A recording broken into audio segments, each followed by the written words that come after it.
Rishi Sunak becomes UK Prime Minister. He wants to make Britain a global crypto investment hub. Britain's former Chancellor of the Exchequer Rishi Sunak has become the country's new Prime Minister, succeeding Liz Truss, who resigned after 44 days in office.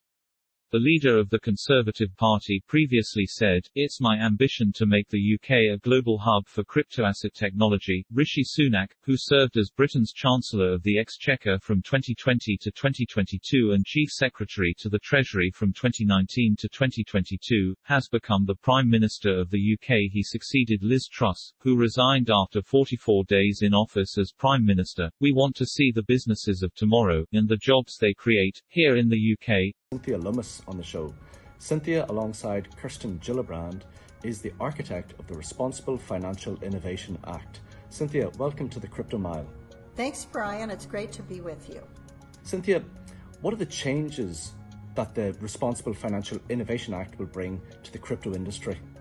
Well, it will bring regulatory clarity here in the United States with regard to what agencies crypto assets will have to comply with under certain circumstances. And then it provides definitions for how those would fall out. For example, Bitcoin would almost certainly be a commodity, but certain assets would be viewed as securities, which would require more disclosure for consumer protection purposes. If, say, for instance, Ethereum and Bitcoin are categorized as commodities, then why would something like Cardano be considered a security? Well, it is most likely that of all of the cryptocurrencies, Bitcoin and Ethereum would be commodities.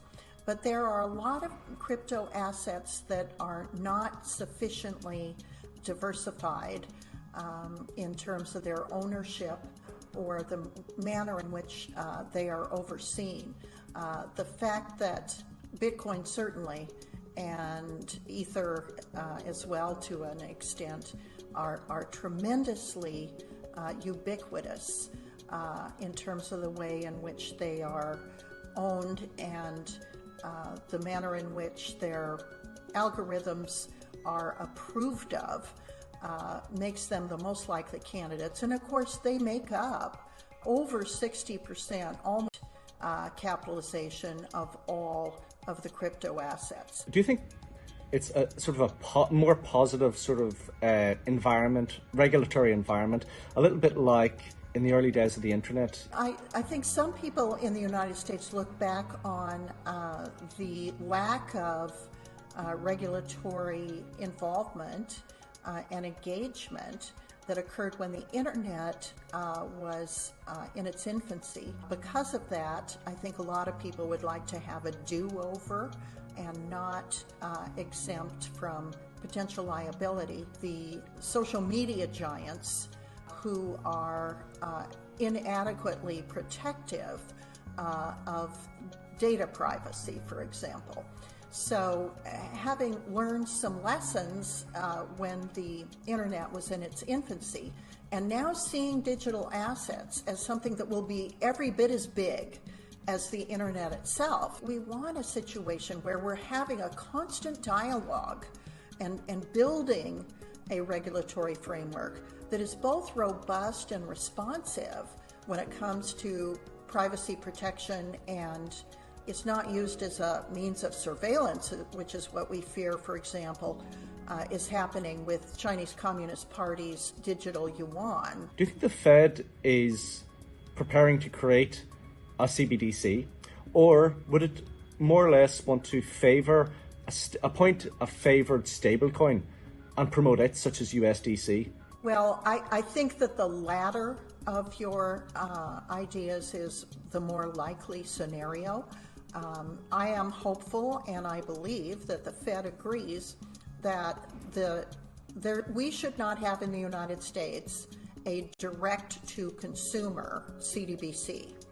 The Fed could have a CDBC that is useful in the wholesale market, meaning to move money more quickly and efficiently among banks, but the consumer interface with the US dollar would remain through either a digitized dollar or a stablecoin that is 100% US dollar backed. It just makes sense that moving to a digitized dollar should be part of the transformation of our current system, which is we want to make it faster and cheaper to transfer money among buyers and sellers of goods and services. Do you think that's supportive of the dominance of the dollar around the world? The United States very much wants to continue to see the US dollar to be the reserve currency of the world. And digitizing the US dollar is one way to do that. You know, Brian, there was a group of Bitcoiners in the US who contributed Bitcoin and sent it to Ukraine, and that money was in their hands the next day, allowing them to buy medicine and food and transportation for people who wish to escape Ukraine. If it can be done in Bitcoin, we need to make sure that it can also be done in a digitized US dollar. Every single month, you know, in the mainstream press, it's kind of hinted that crypto is dead. Do you believe any of that? Or are you convinced, do you have that this is a burgeoning technology that actually will do what it promises to do? Brian, I absolutely have that conviction. I think the sky's the limit, and I'm a believer that this technology is not only here to stay, but it's here to grow, expand, and provide opportunities that you and I can't even imagine today. Cynthia Loomis, thank you so much for coming on the Crypto Mile. My pleasure.